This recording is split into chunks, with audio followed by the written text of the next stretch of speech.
Okay, back again. Thank you for tuning in to Jones Pet Services. Sorry for the mini bathroom breaks, but we're almost through chapter 1. But yeah, no, like I was saying, they kept it closed for that day, for the weekend and all that. So we kept talking for a few moments, as the city gradually began to awaken. People slowly emerged from their homes, some stepping gingerly outside, afraid of what they were going to see. Others were more bold.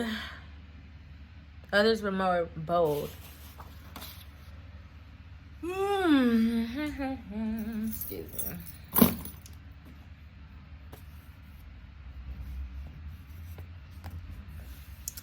As Bruce and I talked, I noticed a couple of neighborhood teenagers were wearing local colors, standing in someone's front yard about 100 years from us.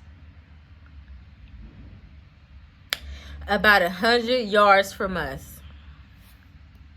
Bruce, who was still in uniform, followed my gaze, and I saw his body tense. I'd recognized the boys. Though I didn't know their names, they weren't members of the club. Rather, they were members of their own set, the dominant gang in the area surrounding our club. As I looked over, I caught the eye of one of them, who gave me a brief nod. A car slowly rolled up to where they were standing and stopped. The driver was Carl Reed, my program director, who got out and went over to talk to them. Though tall, barrel-chested, and more than a match of the teens, I could see Bruce was again on a high alert as we watched the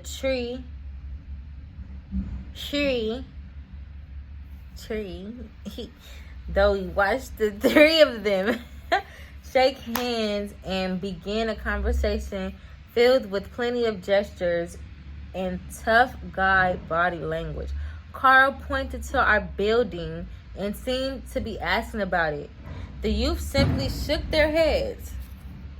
This seemed to satisfy him, and he started in our direction. When he got close enough, Bruce grabbed him in a tight bear hug.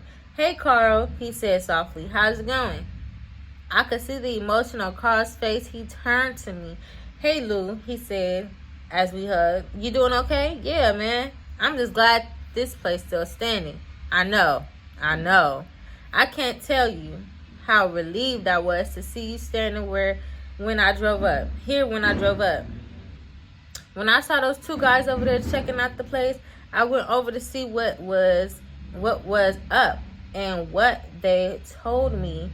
They said, "Tell Lou not to worry about challenges. Go on home. We've put the word out that this place not to be touched. They'll make sure nothing will happen here." Well, those are the guys with the power to back those words up. Bruce observed wearily. "So I guess it's okay if I go. That's one less thing for me to worry about." Soon after Bruce left, I went back inside where the phone was ringing. It was Laura Peterson, another one of our board members. Seeing how we were, parents called too, asking that we should do with their kids. "Keep them home," I said, hoping they would listen.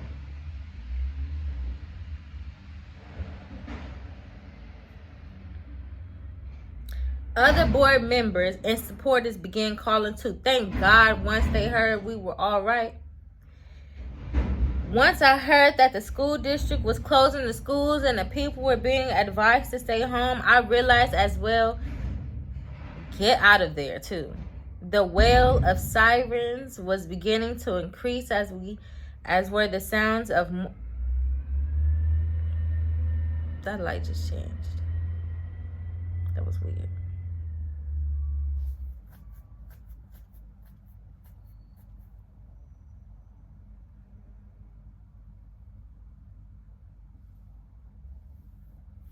trying to listen to them, but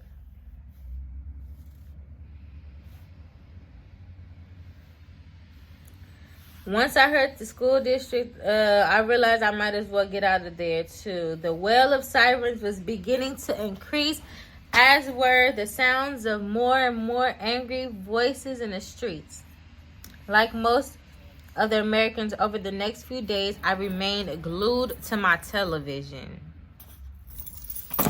set, monitoring the destruction, violence, and death toll of what was being alternately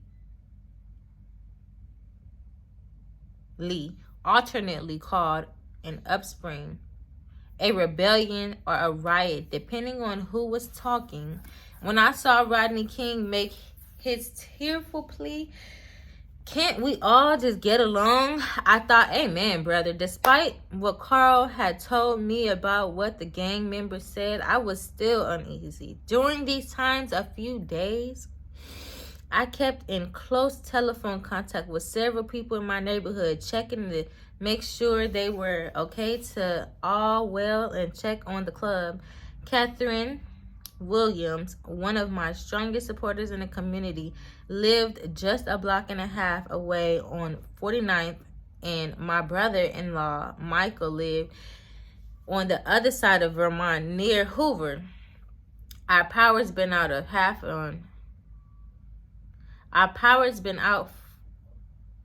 off and on for days, said Michael, and it seems like everything around here is all burnt out.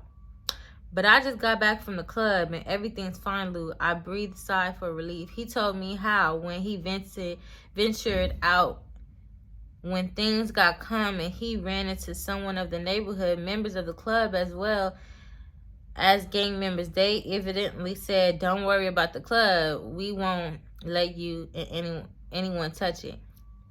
While part of me couldn't believe that gangsters were sparing us, another part of me wasn't surprised. I mean, however, had any problems with gangs here, despite being located in one of the worst gang territories in the city. Over the years, some of our members had been active gang members, often from opposing gangs, yet we never had any of the spill onto our property. Even during some of our most heated ball games, even gang members could see that it was trying to help the community, I guess. Some of the gangsters even had their own kids in the club, or sisters, or nephews, or whatever. They wanted to give their loved ones a chance to escape the life they'd led. They knew they were the answer. So even though I was sickened by all the destruction and violence surrounding me, I couldn't help but to feel heartened by the support. It's a Brianna Wright name on here. I don't know who that is, but Brianna Wright. Shout out to you. Neighborhood. Oh, let me read.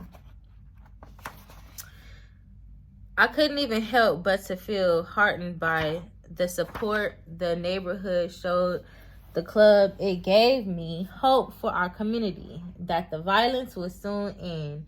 We could get back to work by Monday. My hopes were realized as things calmed down enough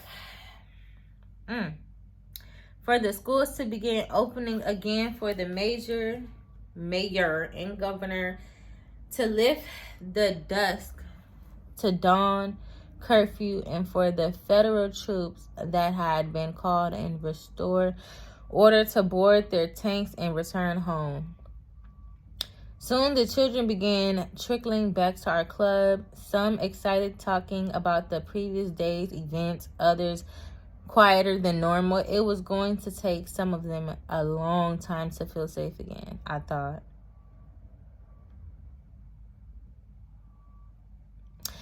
That afternoon, Lord Peterson came by to check on us and told me she had heard that President Bush was going to come to our tour the riot zone, and some were now calling it that Friday, May 8th. Riot zone for real, and stuff like that. Like, I hope LA get it together, bro. We still ain't got it together to this day. Let me see. It's bizarre.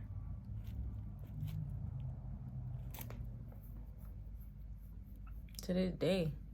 2022. December 20th. Bro, come on now.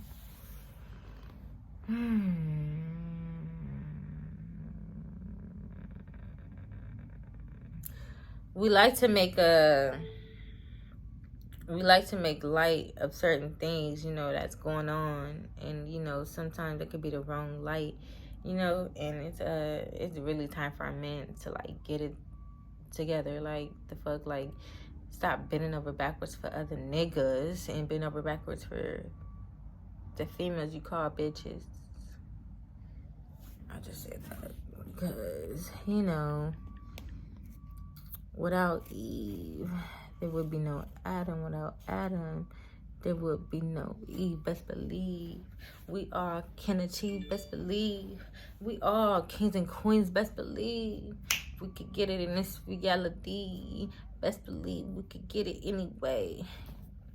Hey, this ain't, I was gonna say, we can get it. This ain't a dream. Period. Okay.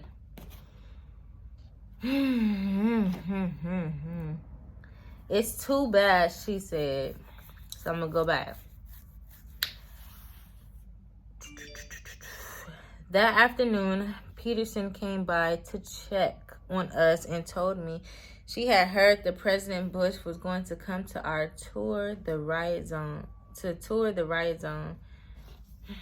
And some were now calling it that Friday, May 8th.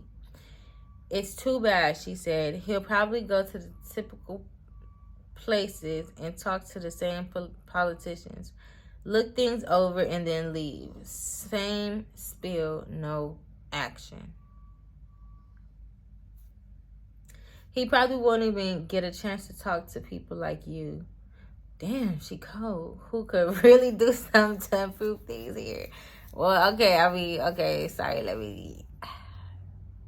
Judgment button over there. My bad, y'all. That's who he needs to talk to. Yeah, that part. Well, I didn't know about that. I'm sure he had people who knew more about saving cities than I did. I was just a sharecropper's son from South Central Carolina with a high school education. All I knew was saving kids from the streets. And I knew that now they needed me more than ever. So I went back to work without another thought of the President of the United States coming to my neighborhood. Now you want to go out on me. Ooh. I'm going to just leave it like that.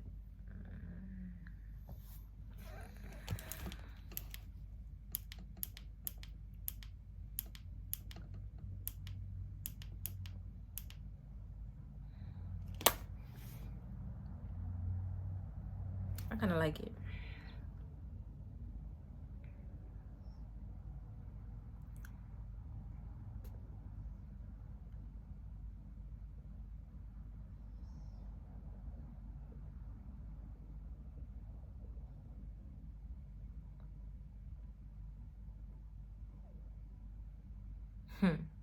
All I knew was saving kids from the street, and I knew that now they needed me more than ever. So I went back to work without any thought of the President of the United States coming to my neighborhood, other than hoping that when he did come, he didn't tie up traffic too much. The next day, I got a call from Robbie Calloway, Vice President of Government Relations for the Boys and Girls Club of America. Robbie and I had a great relationship. He was always there to support me. You sitting down, Lou? He said, sure, what's up? I just got a call from the White House and they heard about your club.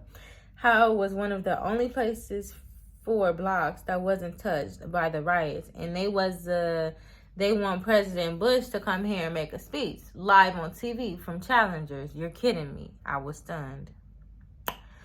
No, I'm not. He's coming on Friday, and we want you to meet him. Think you can fit him in? He laughed.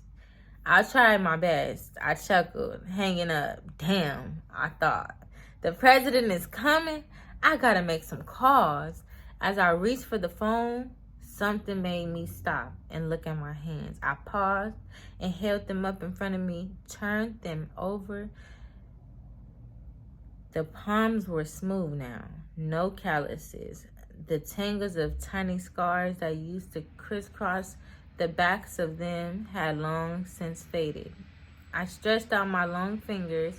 The nails were clipped neatly, not cracked, to split as they used to be, caked with dirt. These same hands that used to chop cotton, split wood, and pick endless rows of string beans and corn in the blisters South Central heat, were going to shake hands with the President of the United States.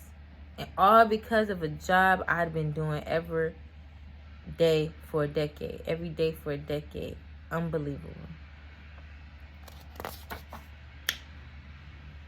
Chapter 2, Twice as Much Love.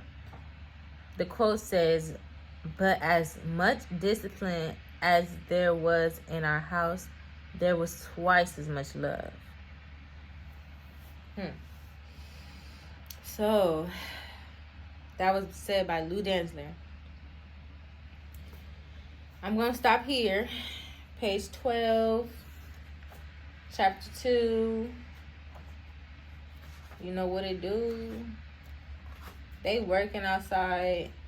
It's still early, you know. Yeah, thank you guys for tuning in. My reading will get better. Just keep listening, please. And I want us to really consider not just having groups, you know,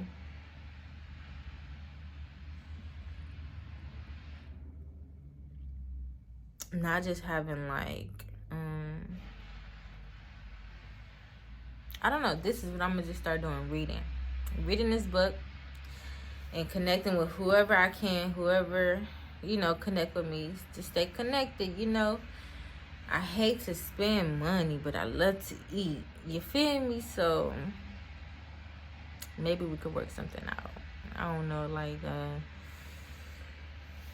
we gotta do it for the kids. Excuse me, y'all. We gotta do it for the kids. We gotta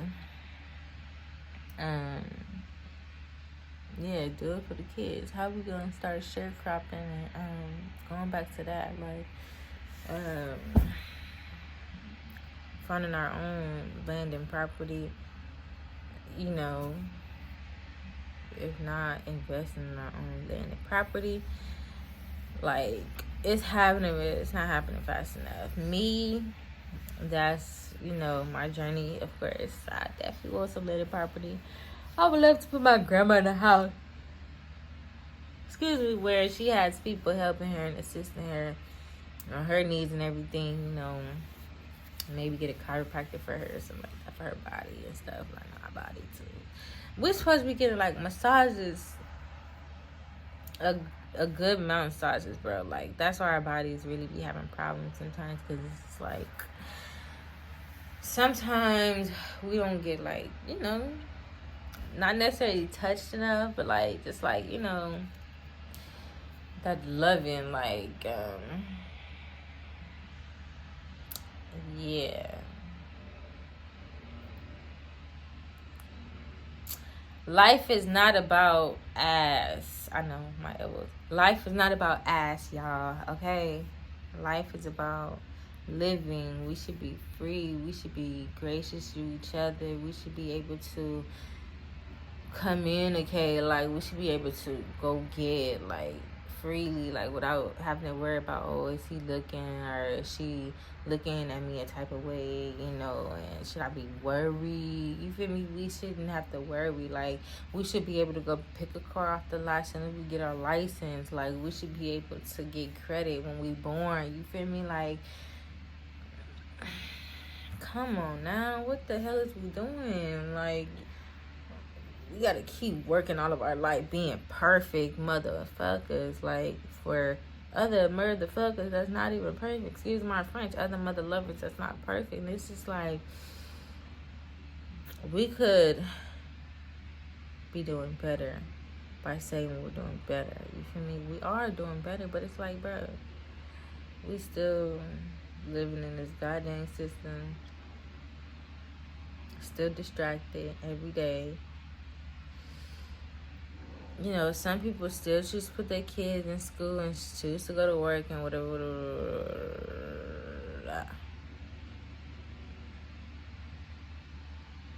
I'm ready to start teaching others. You know, I do my due diligence and teach where I can. I try to stay as humble as possible and everything.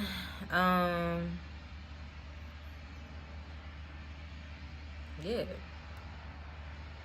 This is me, this is real. I'm exactly where I'm supposed to be now. I'm gonna let the light shine on me. Now I know who I am. Ain't no pain. No pain. No more hiding who I wanna be. This is me. Shine on me. Yeah. I'm a classy girl. I'm a cute girl. You heard? But I'm just like, you know, I'm natural nature. I like my nature girl. Because if I get into the makeup,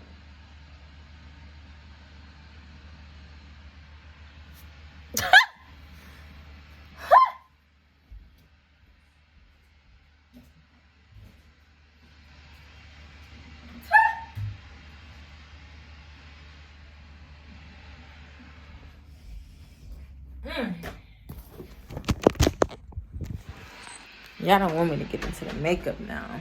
I know, my full time. They want to work outside.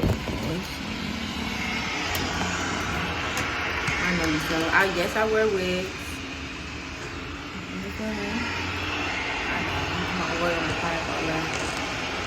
I'm exactly where I'm gonna be. I'm gonna let the light shine on me. Now I know I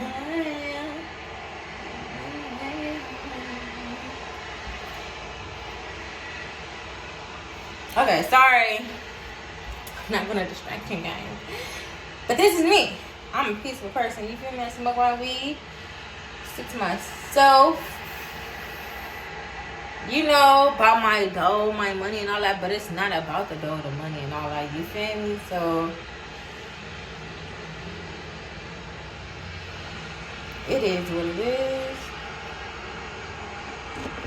Take care.